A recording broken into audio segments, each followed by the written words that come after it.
Superman, the Christopher Reeve Story, typed out with super/man, is a documentary that came out earlier this year, directed by Ian Bonhote. I saw the trailer for this documentary over the summer, and it was one of those showings where it was basically on in theaters for just a couple days, so I was unable to catch it.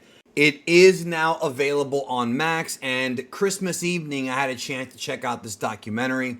The movie was at the Sundance Film Festival and really got a lot of praise there. This is a very, very powerful, very sad documentary. I mean, it's absolutely devastating what happened to Christopher Reeve. Now, in case you don't know, I'm going to fill you in on the basics. Christopher Reeve is, of course, the man who most famously played Superman in the 1978 Superman movie, going all the way until 87 with Superman 4, was having a phenomenal career and was definitely probably on the way to having a Hall of Fame career with the way that his story was progressing, until a horse riding accident left him paralyzed.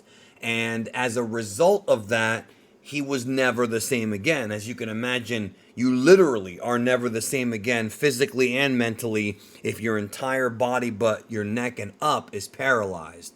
And it really shows the perseverance and the strength of Christopher Reeve to not let this defeat him. It really showed that he did find a new purpose. He found a new reason to live, and that is to fight for stem cell research, not just to cure him of his own disability, but other paraplegic and quadriplegic people. And he also was a guy who inspired many fighting for disability rights. His family is interviewed in the documentary, a lot of his former co-workers. There's obviously archival footage of people like Richard Donner that was used, and other people in the film industry that he worked with, to kind of paint the story of Christopher Reeve.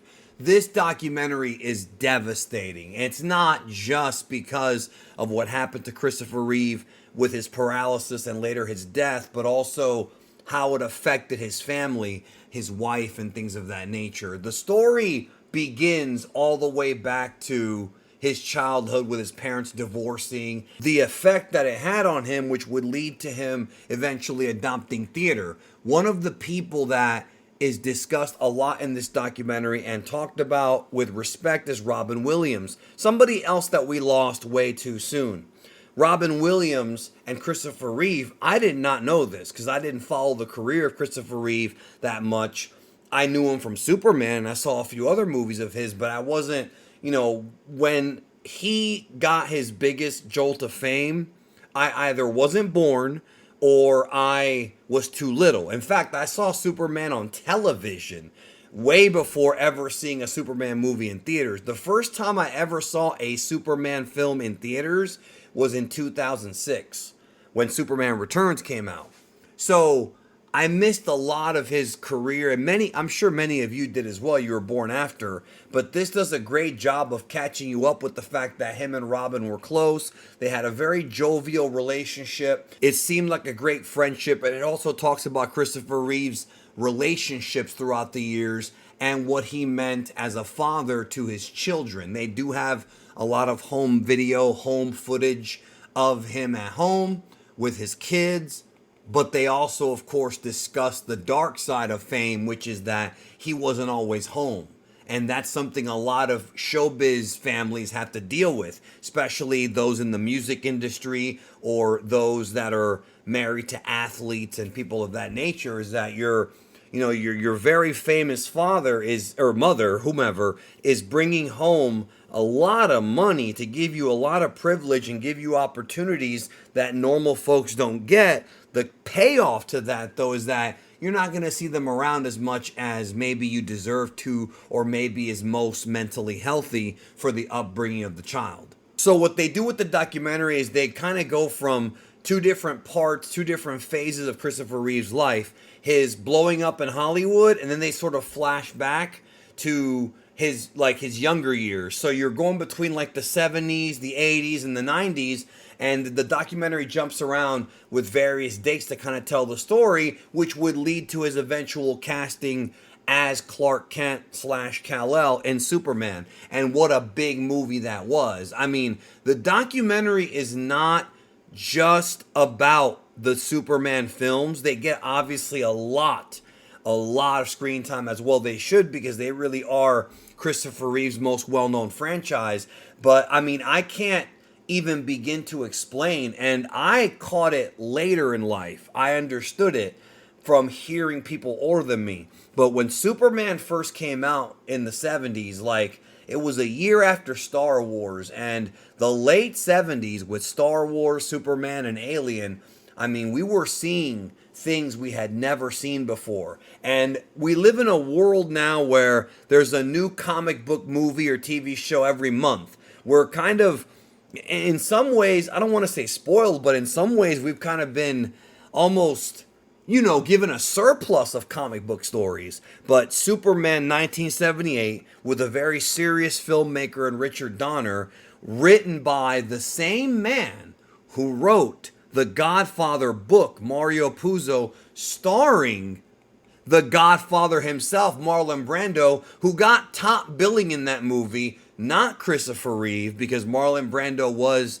the established superstar and many consider him the greatest actor ever. There's even a scene where Christopher Reeve's trying to convince, because there's a relationship between Christopher Reeves and one of his teachers, because what happens is he's sort of being pulled in two different directions, because he wants to be taken seriously as an actor. That was something that Christopher Reeve had struggled with, because shortly after doing Superman, he did a film called Somewhere in Time, which I watched earlier this year, this time travel love story that I know for a fact James Cameron watched before making Titanic, because man, did he steal a lot from that movie.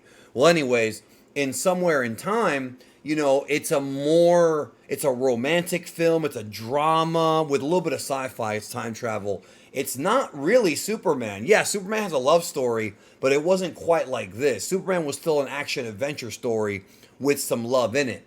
And so Christopher Reeve wanted to be taken seriously as an actor who had a lot of versatility, and he kind of did. I mean, he really did have a lot of versatility.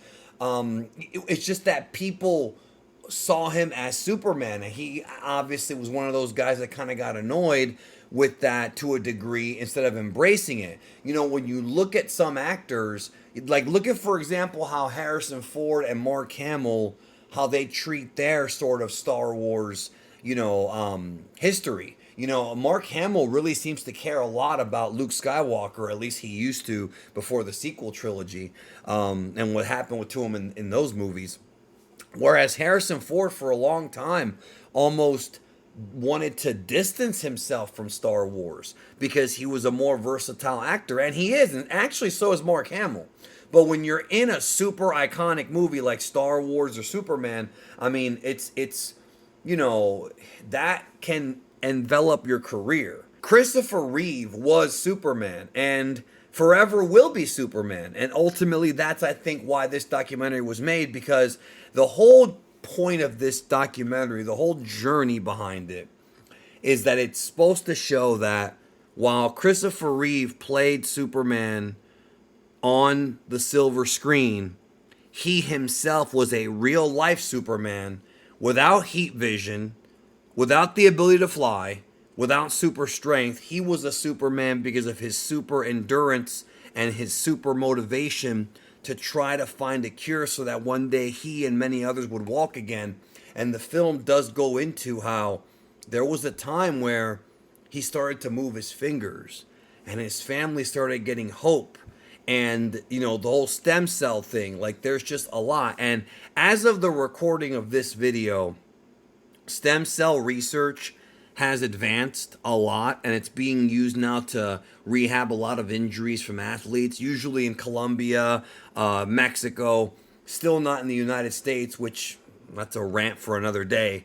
But Christopher Reeve in the 90s believed in the power of stem cells and how they can almost, I'm not going to say they can cure anything, but a lot of things that seem uncurable, including being totally paralyzed, there is hope with stem cells, and he kind of championed that. So if you know somebody who's got an injury or something that can only be fixed with stem cells, Christopher Reeve is the Superman who used his power and influence to really push that. And that's kind of the story of Christopher Reeve and his life. And it's just the documentary just destroys you, man. Like, by the end, people start to die, and I don't just mean him. And it's just one tragedy after the next, and his kids have to reflect on it. It was a very, very sad documentary. It's the kind that I'm glad I watched it. I appreciate Christopher Reeve, but it's not like something that I plan on going back to because it's really sad.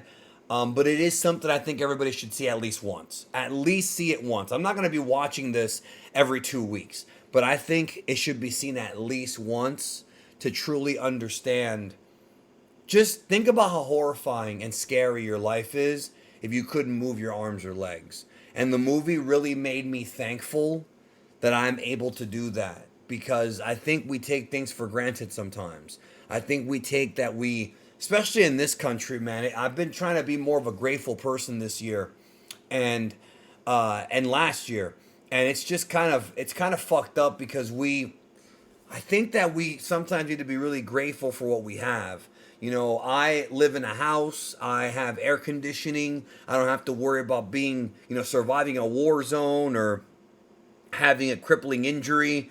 At least not now. I don't have to have to be worried about where to find food. These things are things that we take for granted.